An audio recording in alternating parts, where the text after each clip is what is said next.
আমার মোবাইলে চার্জ না থাকার কারণে ভিডিওটা অর্ধেক হয়ে কাটা গেছে। ভালো করে মালটাকে বেছে বুছে ডাল ফাল বেছে কেটে কুটে চিট করে আবার কেটে তারপরে তার মধ্যে ভালো করে খৈনি মিশিয়ে মালটাকে রেডি করুন। এখন আমাদের মালটা রেডি হয়ে গেছে। ডাউনলোড মেশিন ভালো করে রেডি করে নিন, ক্লিয়ার করে নিন। এই দেখুন ভিতরে এইটা গোল মতন যে চলে গেল, এটা গ্যাজার দানা না, এটা হলো কি কলকের গিট্টি। এইখানে রয়েছে মাল পড়ে, এটাকে তুলে নিন। এবার এই গিট্টিটাকে এতে ঢুকিয়ে দিল, ঢুকিয়ে দিয়ে এবারে মালটাকে সুন্দর করে ঘুরিয়ে ঘুরিয়ে হাতের কায়দায় মাল না ফেলে কলকের মধ্যে আস্তে আস্তে ঝাঁকিয়ে নাড়িয়ে চাড়িয়ে ঝুলিয়ে ঠুকে ভালো করে গেঁজাটাকে কলকের মধ্যে ভরে নিন।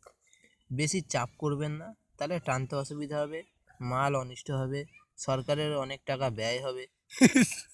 কারণ আমরা যেই টাকাই নিই না কেন, যাই করি না কেন, এর জন্য সরকারকে ট্যাক্স দিতে হয়। মালটা বিনা পয়সায় তো আনা হচ্ছে না, কিনে নিয়ে আসা হচ্ছে। ওই জন্য বেশি না ভরে, না চেপে, না ঠেসে অল্প করে পরিমাণ মতো বানিয়ে মালটিকে কলকের মধ্যে ভালো করে সাইজ করে নিন।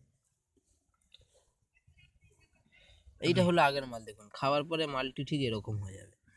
খাওয়ার পরে মালই থাকবে না, তুমি ভুল কথা বলছো, ওটা ছাই হয়ে যাবে। Sorry, language mistake.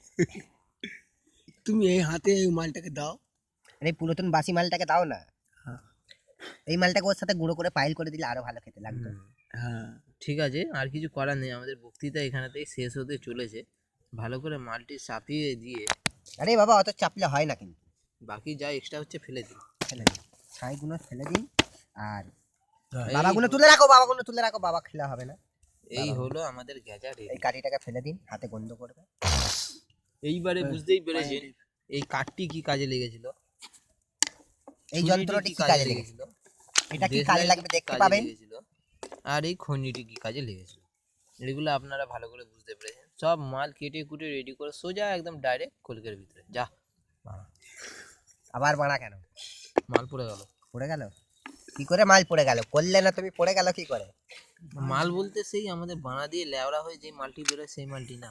তাহলে এই পয়সা দিয়ে কেনা অনেক কিমতি জিনিস, হীরের চেয়েও কিমতি, যারা নেশা করে তাদের কাছে।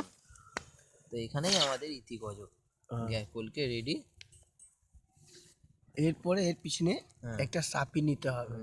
এটা হচ্ছে সাপি, এই কাপড়টিকে সাপি বলা হয়। একটা সুতির কাপড়, সিনথেটিক কাপড় কেউ নেবেন না, কারণ গেঁজা টানবেন, আপনার অসুবিধা হবে টানতে। এটা হচ্ছে সুতি কাপড়। যা চিট কিমা মশলা যা আছে সব রেডি।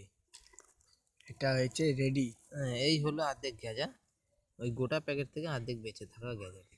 আচ্ছা এবার আপনাদের যদি আমাদের এইসব জিনিস, এবারে মাচিসটা কাজে লাগবে, আগুনটা মারো। এইবারে যদি আমার এসব জিনিস আপনাদের যদি পছন্দ হয়, আপনারা সাবস্ক্রাইব এবং শেয়ার করুন। শেয়ার করুন। ওকে।